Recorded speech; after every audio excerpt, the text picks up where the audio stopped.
السلام علیکم ورحمۃ اللہ وبرکاتہ. آپ کا نام کیا ہے؟ سید عدنان. مکمل قاعدہ ہو گیا؟ جی. چلو پڑھو. تختی نمبر 13 پڑھو. تختی نمبر 13. تسدید. نمبر 1 تسدید کی عزم ایک قسم کی سختی ہوتی ہے. نمبر 2 نون اور میم پر تسدید تو غنہ کا. نمبر 3 ناک میں تھوڑی دراز کا رکنا غنہ کہلاتا ہے. نمبر 4 غنے کی مقدار ایک الف کے برابر ہے. جیسے ان حمزہ نون زبر ان نون زبر نا ان.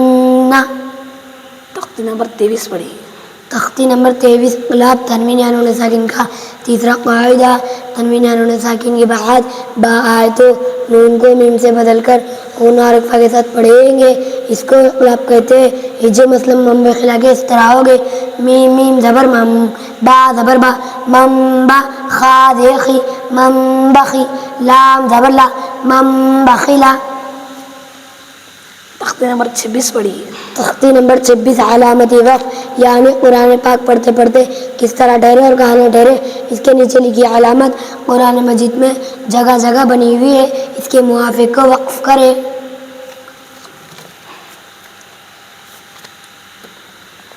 ہا عین قاف صارب خادع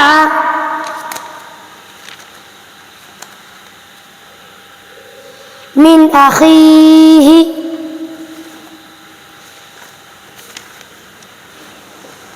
صاد. صاد یہاں ضرورت کے وقت ٹھہر جائے تو رخصت ہے. لام الف. لام الف یہ علامت کئی آیتوں پر ہوتی ہے. اس پر ٹھہرنا جائز ہے.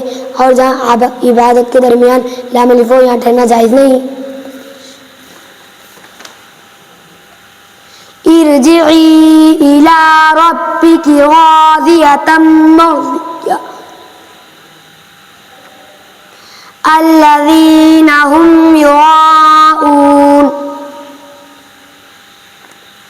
اہدنا الصراط المستقیم. یا کیا خیال گولتا. کیسا؟ نمبر 3 گولتا پر وقف کرنا تو وہ سکینہ بن جاتی ہے. یا کیا خیال ادغام بلا غنہ. کیسا؟ تنوین کے بعد حرف ادغام کے 6 حرفوں میں سے لامان. اس کی ہجے کرو. قاف الف زبر قا لام واو پیش لو قالو با زبر با قالو با لام کھڑا زبر لا قالو بلا. اس میں کیا خیال قلقلہ.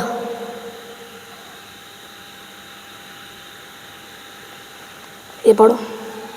وَلَأَجْرُ الْآخِرَةِ أَكْبَرُ. ماشاء اللہ آپ کو اچھا طرح یاد ہے. جی. آپ کے والدین کی جزا خیر دے. آپ کو اللہ تعالیٰ قبول فرمائے. قرآن کا جید حافظ و عالم دین کا داعی مفتی بنائے. اور کیمرہ مین کے لیے دعا کریں.